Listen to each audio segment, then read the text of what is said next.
Если человек поразмыслит после пробуждения ото сна, что он просыпается здоровым, альхамдулилля, глаза видят, уши слышат, все суставы тела работают, встает с активностью по милости Аллаха.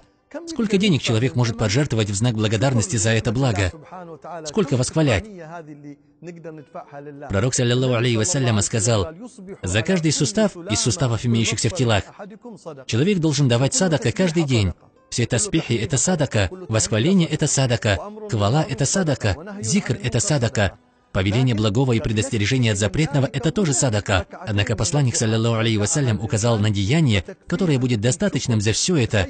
Это 2 раката молитва аль-Духа, которую совершает человек, и этот намаз достаточен как хвала за это благо. Представь, это будет хвалой за дарованное благо, здоровье. Разве есть большее благо, чем это? Хвала за великое благо — это 2 раката намаза во время аль-Духа. Посмотри на щедрость Господа, как Он принимает от тебя 2 раката, совершаемые за 2-3 минуты. Более того, Всевышний сказал: если вы будете благодарны, то я непременно увеличу вам блага.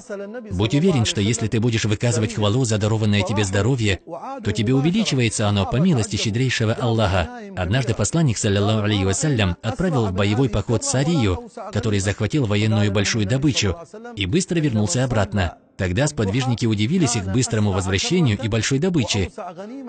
Услышав это, пророк, саллаллаху алейхи вассалям, сказал: кто совершит намаз аль-Духа, его место похода будет еще ближе, ему достанется еще большая добыча, и он быстрее вернется обратно. Представь, совершенных 2 раката принесут больше пользы, больше, чем добыча Сарии.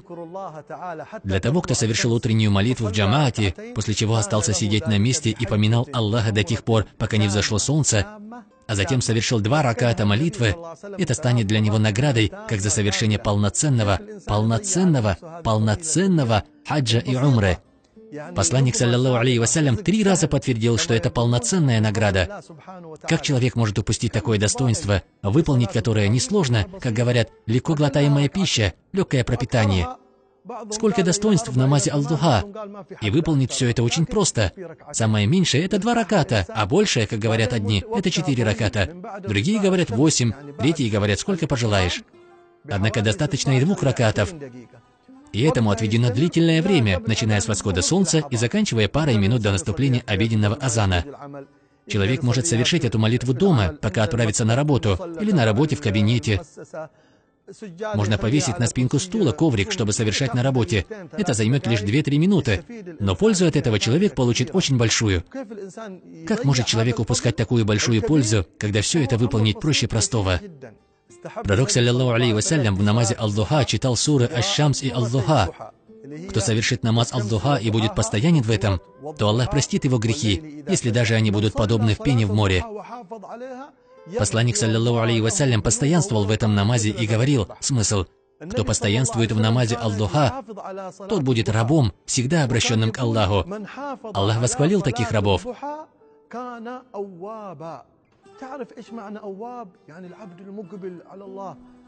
Как прекрасен был этот раб! Воистину, он всегда обращался к Аллаху. То есть раб, который многократно обращается к Аллаху.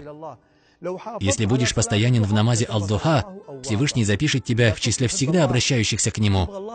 Если ты любишь Аллаха и желаешь, чтобы Аллах тебя любил, если слышишь от пророка, саллаллаху алейхи вассалям, о достоинстве этих простых 2 ракатов, как может человек не выполнять их, любя Аллаха, связываясь с Аллахом?